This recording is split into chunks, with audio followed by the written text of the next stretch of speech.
Ramakrishna degree కళాశాల ఆడిటోరియంలో నంద్యాల జిల్లా రజక సంఘాల ఐక్యవేదిక ఆధ్వర్యంలో రజకుల ఆత్మీయ సమావేశం జరగనుంది. ఈ సమావేశానికి ముఖ్య అతిథిగా ఏపీ రజక ఫెడరేషన్ కార్పొరేషన్ చైర్మన్ సావిత్రి పాల్గొంటారు.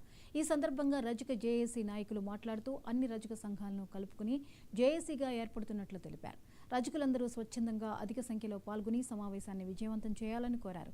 ఈ కార్యక్రమంలో రజక జేఏసీ అధ్యక్షులు సురేష్, గౌరవ అధ్యక్షులు జూటూరు పెద్ద వెంకటేశ్వర్లు పాల్గొన్నారు.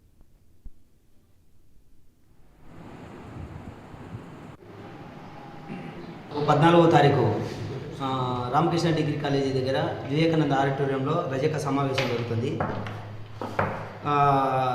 అక్కడ రేపు మేడం సావిత్రి మేడం గారు అక్కడికి వస్తున్నారు. వారు వస్తున్న సభ మేము వల్ల రజకులం వల్ల ఐక్యంగా ఉండామని ఒక సభ ఏర్పాటు చేస్తున్నాము.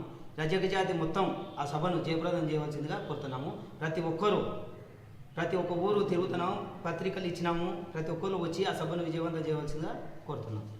సంఘ ఐక్యవేదిక గౌరవాధ్యక్షుడైన జూటూరు వెంకటేశ్వర్లు నా పేరు.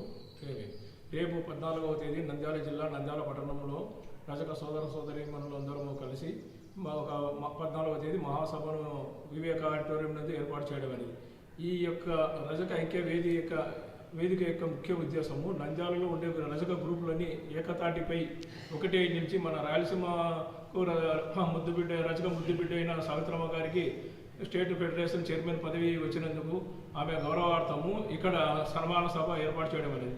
దీనిలో ఆమె మన రజక ముద్దుబిడ్డ అయిన సావిత్రమ్మ గారు వస్తున్న సందర్భంలో మన నంద్యాల జిల్లాలోని గ్రామాలలో కానీ, రూరల్ కానీ, అర్బన్ కానీ, చుట్టుపక్కల ఉన్న దోబిఘాట్లు కానీ సమస్యలు కానీ, మనకున్న గంగమూళ్ళు సమస్య కానీ, మనకు